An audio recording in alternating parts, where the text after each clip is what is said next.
Moje skúsenosti sú veľmi pozitívne.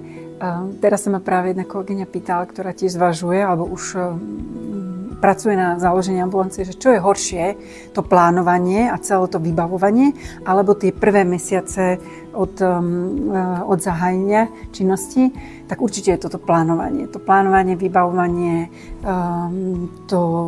tá obava, že či to všetko vyjde, je určite ťažšia, ale naozaj sa to oplatí, lebo potom tie prvé mesiace, to je naozaj veľmi pekný pocit. Najväčší problém bola možno tá právny aspekt všetkých tých dohôd a našich povinností, ktoré musíme dodržať, ktoré nie sú úplne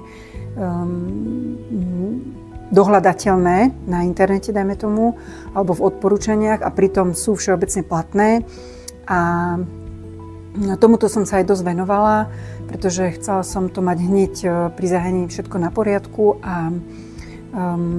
Takže toto bolo pre mňa ten research právny a aj vytváranie jednotlivých zmluv pomerne komplikované. No, nech si pozrú moju prednášku. Tam som to pekne zhrnula. Je toho viacej, ale určite, ak majú ten pocit, že chcú si založiť na ambulanciu na Zelenej lúke, tak nech idú do toho.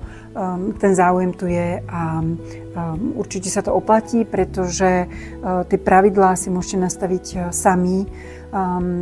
Také presne, ktoré vyhovujú vám a ten pacient tým, že chce prísť a chce, aby ste vy boli jeho doktor, tak on je ten, ktorý tie pravidlá buď akceptuje, alebo nebude akceptovať.